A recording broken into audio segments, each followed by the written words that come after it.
Revelation chapter 12.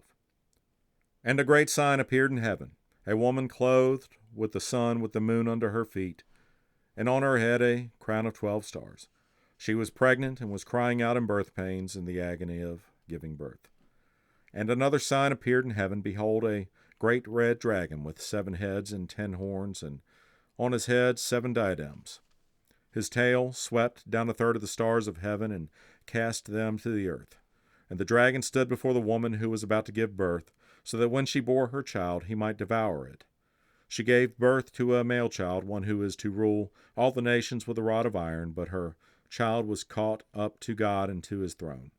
And the woman fled into the wilderness, where she has a place prepared by God, in which she is to be nourished for 1,260 days. Now war arose in heaven, Michael and his angels fighting against the dragon. And the dragon and his angels fought back, but he was defeated, and there was no longer any place for them in heaven. And the great dragon was thrown down, that ancient serpent who is called the devil and Satan, the deceiver of the whole world. He was thrown down to the earth, and his angels were thrown down with him. And I heard a loud voice in heaven saying, Now the salvation and the power and the kingdom of our God and the authority of his Christ have come. For the accuser of our brothers has been thrown down, who accuses them day and night before our God. And they have conquered him by the blood of the Lamb, and by the word of their testimony, for they loved not their lives even unto death. Therefore rejoice, O heavens, and you who dwell in them.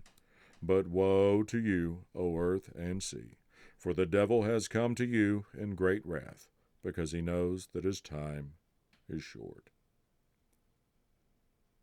And when the dragon saw that he had been thrown down to the earth, he pursued the woman who had given birth to the male child. But the woman was given the 2 wings of the great eagle, so that she might fly from the serpent into the wilderness, to the place where she is to be nourished for a time, and times, and half a time. The serpent poured water like a river out of his mouth after the woman, to sweep her away with a flood, but the earth came to the help of the woman, and the earth opened its mouth and swallowed the river that the dragon had poured from his mouth. Then the dragon became furious with the woman and went off to make war on the rest of her offspring, on those who keep the commandments of God and hold to the testimony of Jesus. And he stood on the sand of the sea.